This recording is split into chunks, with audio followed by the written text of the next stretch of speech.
entities, but be able to benefit the community as an entirety. Sibuka lokuthi esikhatsini lesinyenti letikhungo titfolakala tingaphansi kwebuholi bendzabuko kanti lokho kuholela ekutheni labaholi bendzabuko babe ngibo labacabanga ukuthi ngibo kuphela lekufanele bahlomule kule mitlamo ingasayi kubo bonke bantfu njengalokulindzelekile. Also, with regards to the gas master plan, our input would be that we look at the term beneficiary communities, because when you look at the fact that there's a pipeline passing just a few kilometers from here, from Mozambique to Secunda, Sasol, but this pipeline does not benefit any person in the Mbombela municipality and any other municipality that it passes towards Sasol. Kule siphakamiso lengisenda manje sithandza kuphakamisa ukuthi lolu hlelo kufanele futhi libuke ukuthi letindzawo lapho lamapipe lamakhulu ahamba khona kufanele nalemiphakathi nayo ihlomule ibe ngema beneficiaries ku leto tinhlelo. Also with the part of the access to information with regards to the applications, can there not be any confidential part that is annexed to this? We say this because there's always a clever way from the private sector to find themselves trying to push certain elements of their application to being confidential in order for the communities not to access certain elements of how they intend to operate. Singatsandza ukuthi sende futhi nesiphakamiso sokuthi letinchubo tendiwe esidlangalaleni kungabi netimfihlo noma lwati lolungaveli ebaleni ngoba ngilapho bantfu bakhona khona nabo kuchuba tabo tinhlelo ngasese kungaveli sobala ukuthi batimiseleni. And lastly, with issues regarding the publications of the application in newspapers, one, we've noted that in most cases, either there will be a use in an area where there's predominantly Nguni spoken. People are we are having abanye bebe benefited like laba bebe sebenza emayini abasenza emayini, and then kunala abanye abanabo mashes ukuthi masesiwela kakhulu ngala kugesi yolimaza kulo nomunye umthetho. Ngibonga nalo ukuthi kuyigesi nje lo mthetho uyayicabangela ne-environment ngoba kuyenzeka ukulimala kwalama pipe livute bese imvelo iyalimala njengohlobo oluthize lwenyoni nani okulimalayo. Ngiyabonga ngathi ngamonitora kahle ngoba i-energy regulator iyathembisa kubambisana kahle na-minister ngathi lokubambisana ngabakhona uma sikuba nenkinga sicela kubuye futhi kuhlalwe etafuleni ichazwe wonke umuntu akhona ukubeka uvo lwakhe. Ngiyabonga. I would like to point out that I appreciate the advancement that has been made in regulating the sector, but I'd also like to point out that we must not neglect the mineral sector, referring to the production of coal. We also appreciate these laws that are being made to ensure the safety of the users.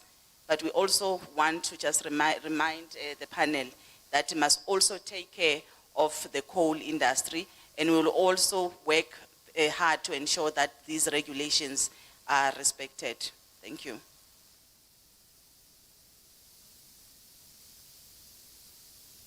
Greetings, my name is Mxolisi Swela.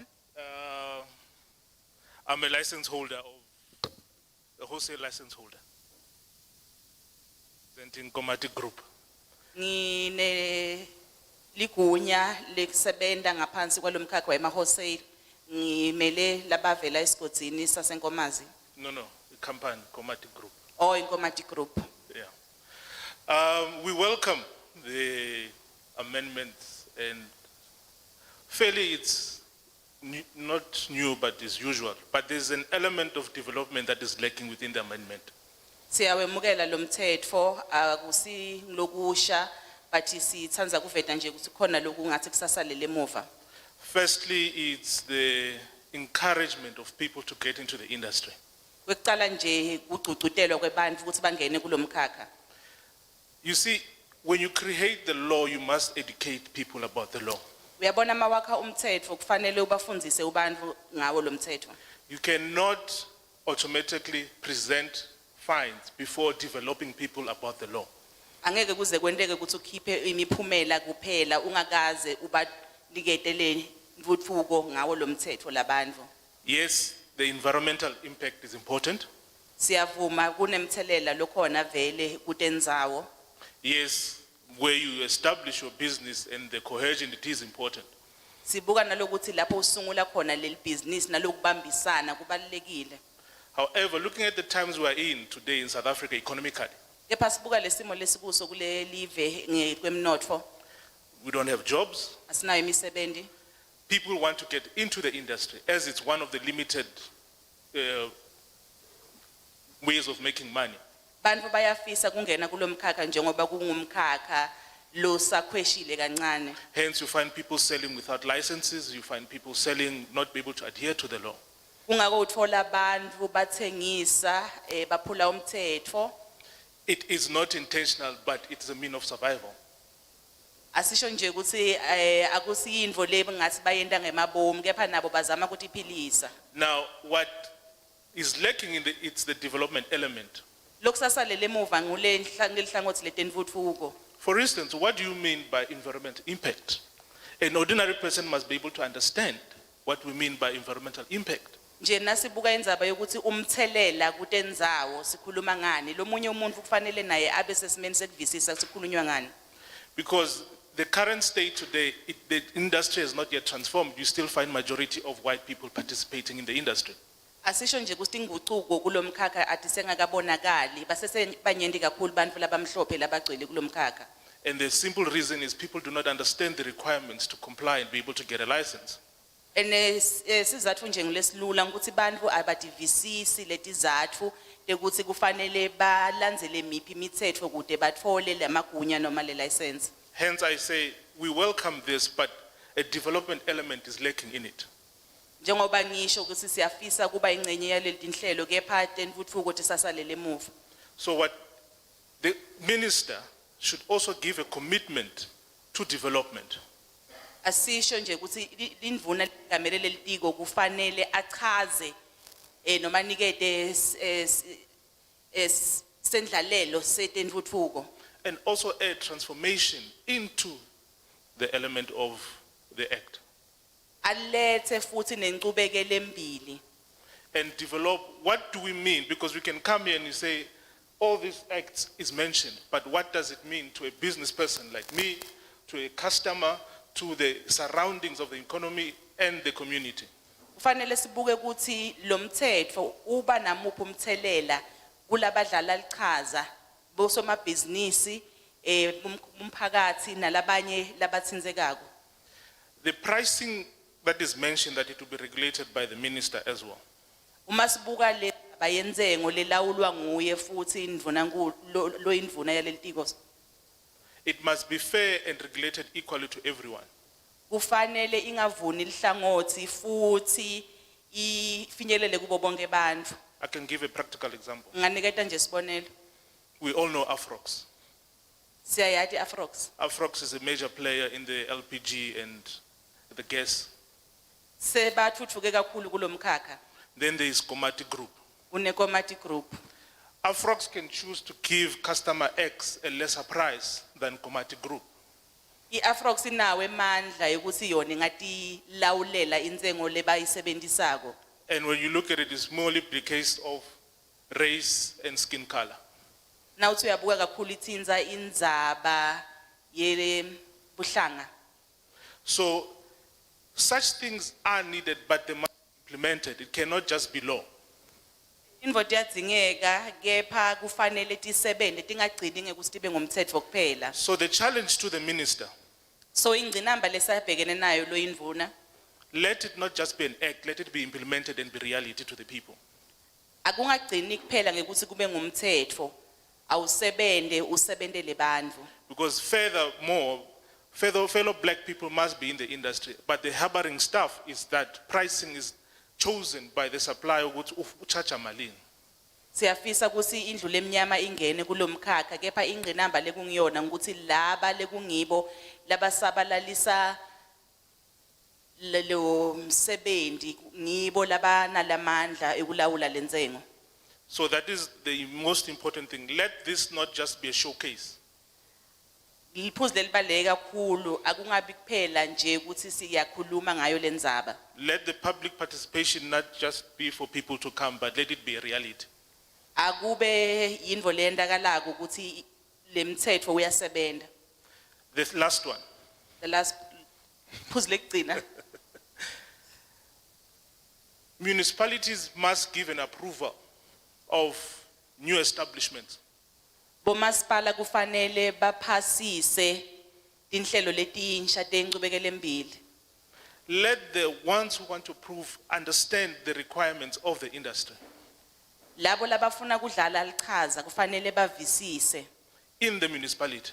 kubo labo masipala ngwahlukahlukana kwabo. I can give a practical example here in Mbombela. Nganiketa sibonelo nje lesiphathekako ngayo lendzawo yaseMbombela. A simple application Kufaka sicelo of having a place that is demarcated for industrial one. Kufaka sicelo sekuthi ube nendzawo lekungiyona lotawuyisebentisa ku industry 1. Again, it's the race issue. Nalapho kubuka kakhulu tindzaba telibala. More white applications are approved than black people approved. Kubonakala kangathi kuphasiswa kakhulu ticelo letifakwa belibala lelimhlophe nakucatsaniswa nalaba belibala lelimnyama. Again, it's a simple reason. Sizatfu nje silula kakhulu. The one who's supposed to approve does not understand. Lokungiyena lekufanele aphasise naye akati. But simply because a white person presented an application, they don't want to argue with it, they simply approve it. Uma ngabe lesicelo sifakwa ngumuntu lo welibala lelimhlophe, abasiphikisi bavele basiphasise. But if a fellow black man comes, it doesn't happen like that. Kepha nasifakwa ngumuntu welibala lelimnyama akwendeki ngaleyo ndlela. So those are the challenges I put to the minister. Leti tetfulo tami lengitendako namhla ngaphambi kwendvuna. Let's make transformation a reality. Asilethe letinguquko tibonakale. Let's make the act a reality. Asende lo mthetfo ubonakale ukuthi usebenta njani. So that we can have a better South Africa for everyone who benefits from it. Kuze kuthi sitawakha live lelingcono kubo bonke bantfu ba lelive leNingizimu Afrika. I thank you. Siyabonga. Angikaze mina ningishayele izandla kodwa. You've never really given me a round of applause. No, asibonge babuswele ngikunikele lithuba ngoba ubungasho uthi ukhulumela wena uthe ukhulumela even iindustry nikuyona. Ngaya kwenye inkonfa ke ngathi mangiqeda ukukhuluma ngathi this was the longest 3 minutes. Ngikunike nje le platform ngoba ngiyakubona ukuthi ukhuluma ukuphuma enhlizweni yakho. Nokuthi mangibheka izinumbers noko izandla zithanda ukulokuza. Ingathi kusenkonfeni umulindele abantu bazokuphakamisa bazigodle izandla zabo. Asiqhubeke baba. Njengoba ngishilo ukuthi ngiyakunikeza ngoba wena uvuso wenyamazana. Sibonge. Thank you.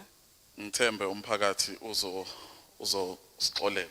I hope that the community will bear with us. Amaphuzu amaningi ase raisewe ama speakers ahlukene. I wanted to go in hard on those points because I could realize that we are not talking about them. That's why I started with the periphery, the understanding of what was transpired for this. Asisho nje ukuthi emaphuzu lamanyenti ba sebawaphakamisile labe basolo bakhuluma bengije ngifise kakhulu ukuthi ngangena ngithi fahla kuwo ngakho bengithande ukuthi ngivisise ukuthi isuke laphi lendzaba size sitithole silapha namhla. Okay, straight to the points. Government, we don't have jobs in South Africa. Angisapotise maseko sengena nje kuhulumende asinawo amathuba emsebenzi eNingizimu Afrika. But on the gas sector, there are feasibility studies in South Africa that are there, that are known, but they are not being implemented. And let me explain. On all- Kulomkhakha wegasi ngisho nje ukuthi wendiwe licwaningo lolubandi loluveta ukuthi ukhona lokungendeka kepha asitholi incubekele embili kulelo hlangothi ngingathanza nje kuchaza kabanti. On alternative treatment technologies, we've got almost all your major municipalities. They are creating these mountains from their solid waste management systems. Kubonakala kwangathi bomasipala nabo bafaka sandla kulokutheni kubonakale kwakheka tinzatshana kuleti ndzawo lebakuto ngendzaba yekungalawuli kahle luhlelo lekulahlwa kwetibi. My question is, why is government not taking opportunity and making sure that feasibility studies that were done on methane harvesting, because if you harvest that methane that is emitted by those heaps that are made from solid waste management, it gives rise, one, to the protection of the environment by harvesting methane, two, utilizing that methane as a form of gas, it gives rise to the gas availability, and three, the employment. Kwakheka leti ndzatshana ngenxa yaleto tinkinga leto. Usi beyangathanza kusi leti nhlelo talomkhakha tivulelwe ngisho naletinye tive kungabi ukuthi kunaleli dlanzana kuphela lebantu labahlomulako ngaphansi kwaleti nhlelo. Yabonga. Thank you. As uJerry Zulu sengizohlala phansi, please, your gas master plan, it must be inclusive. It must be just, it must be fair, it must be relatable. You cannot exclude the masses. The bigger number in South Africa, it's the black people. And I'm speaking on behalf of the black people. Thank you. Kuleli hlelo le gas master plan singathanza ukuthi likhombise kusebentela bonke bantfu asingakubalekeli ukuthi li hlangothi lelinyendi lesive sethu abantu labamnyama so kufanele nabo badlale lichaza kuhlelo. Ngiyabonga.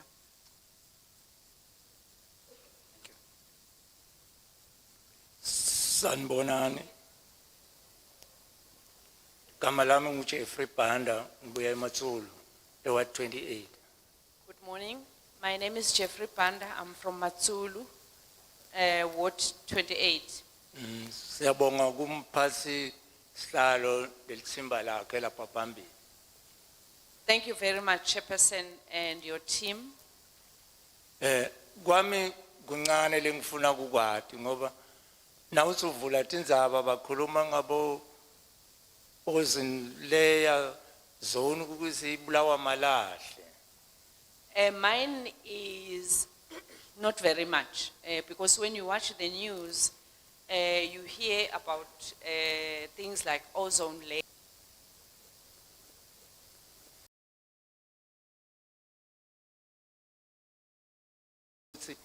Njengoba sesina 27 years siphethe sihlulwa yini ngokuthi siconvert le gas leqhamuka eMozambique isebenzele ukuthi sisendele le electric le silala kumnyama nje.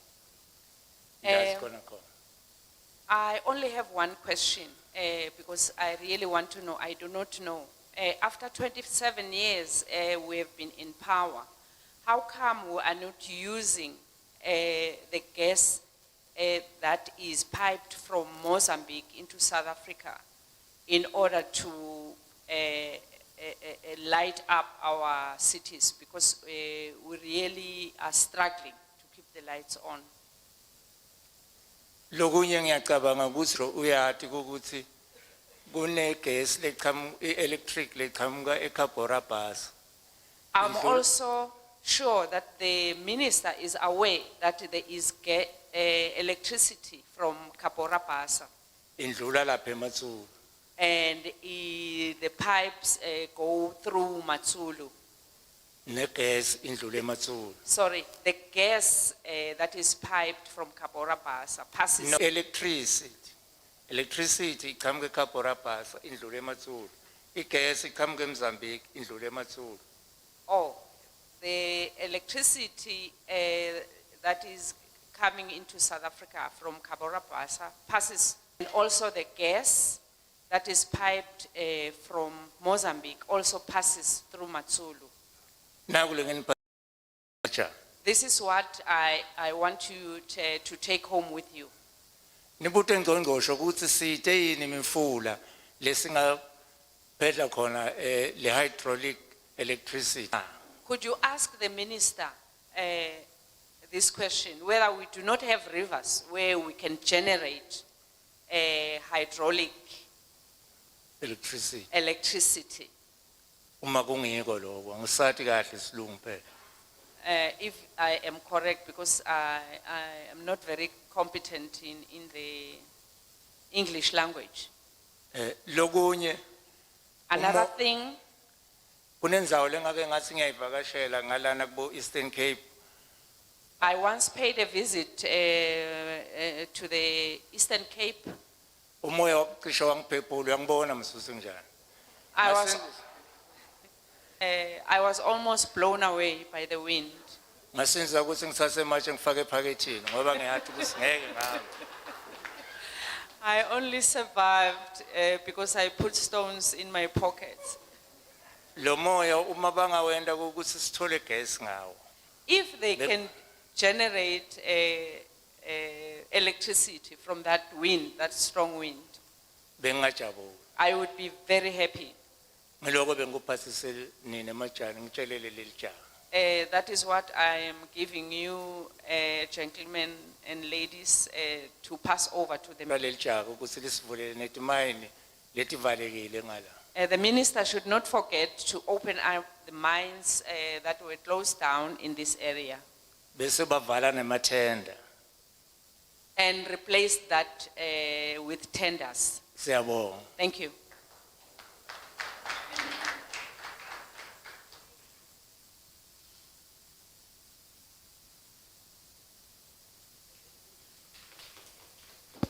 Thank you very much to those who made contributions, and we are not in a hurry. We want to open hands again to Siyabonga those who feel like they've been left out. Siyabonga kakhulu kulaba lesebavakalise timvo tabo. Ngifuna kunatisa ukuthi manje asikajaki indzawo. Nisamukelekile ukuthi ningasukuma nitivakalise letinye timvo tenu matikhona. I see a hand there at the corner. You Ngibona can sandla come lapha up front. ekhoneni. Ngicela ute I phambili. see another one there. Ngibona lesinye sandla lapha. Come to these chairs. Buyani la kuletitulo phambili. Any other hand? Tisekhona letinye tandla. Don't be afraid. Ungesabi. We need to participate. Singakuthi sonke sikhulume sibambe lichaza kule nkulumo. Yeah. That one there, you can come, ma'am. Wena lapho nawe sonzela make. Deliberately, we are not going to answer any question that has been asked here because we will have our own time to deliberate on whatever has been said. Sitawenda ngemabomu nje ukuthi singaphenduli noma ngabe ngumuphi imibuto lebutiwe lapha ngoba sithimba sicocisane sikhulume ngalokho lokukhulunywe lapha namuhla. Thank you very much. You Ngiyabonga can kakhulu. come to the podium.